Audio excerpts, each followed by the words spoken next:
प्यारे दोस्तों, आपका सिक्का शॉर्ट एंड टाइपिंग में स्वागत है। यदि आप चैनल पर नए हैं तो चैनल को सब्सक्राइब करें। स्किल टेस्ट देने वाले विद्यार्थियों को सलाह दी जाती है कि वह चैनल पर दी जा रही प्रत्येक डिक्टेशन को बार बार लिखें और ट्रांसक्राइब करें। निकलने वाली गलतियों की प्रैक्टिस अच्छी तरह करें। डिक्टेशन 5 सेकंड बाद स्टार्ट हो जाएगी। स्टार्ट। अमेरिका की अराजकता। अमेरिकी राष्ट्रपति ट्रंप ने जिस तरह यह कहा कि वेनेजुएला अमेरिका को 5 करोड़ बैरल तेल देगा और उसकी बिक्री वे खुद करेंगे, वह उनकी मनमानी का एक और शर्मनाक उदाहरण है।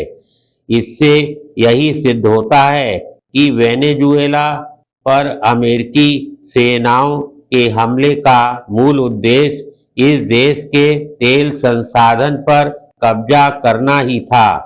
वे इस कब्जे को लेकर जिस तरह कोई शर्म संकोच नहीं कर रहे हैं, उससे यही पता चलता है कि उन्हें अंतर्राष्ट्रीय नियम कानूनों की कोई परवाह नहीं।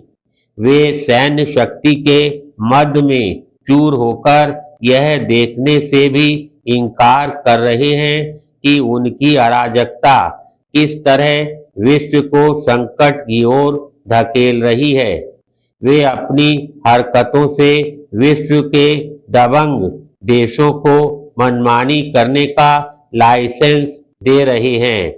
उनके रवैये से विश्व में उथल पुथल मच सकती है और कुछ नए युद्ध भी छिड़ सकते हैं। खुद को शांति का मसीहा बताने और इसी बहाने नोबेल पुरस्कार की चाह रखने वाले ट्रंप दुनिया को अशांत और अस्थिर करने का काम जिस बेशर्मी से कर रहे हैं, वह उन्हें भी महंगा पड़ सकता है, क्योंकि एक के बाद एक देश उनसे आजिज आ रहे हैं।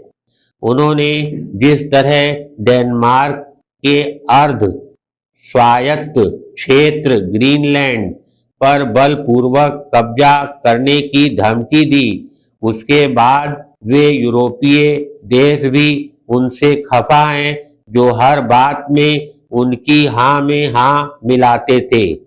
अब इन देशों को यह समझ आ जाए तो अच्छा कि अहंकारी ट्रंप अपने मित्र देशों के भी सगे नहीं। पैराग्राफ। इसकी अनदेखी नहीं की जा सकती कि ट्रंप कूटनीतिक शिष्टाचार को धता बताकर भारतीय प्रधानमंत्री समेत अन्य अनेक शासनाध्यक्षों पर तंज कस रहे हैं। उनके बड़बोलेपन से यह नहीं लगता कि निकट भविष्य में भारत और अमेरिका के बीच कोई व्यापार समझौता हो पाएगा। ट्रंप भले ही ड्रग्स तस्करी पर रोक लगाने और लोकतांत्रिक शक्तियों को बल देने की आड़ ले रहे हों, लेकिन उनकी मनमानी का मूल कारण डॉलर के प्रभुत्व को कायम रखना है।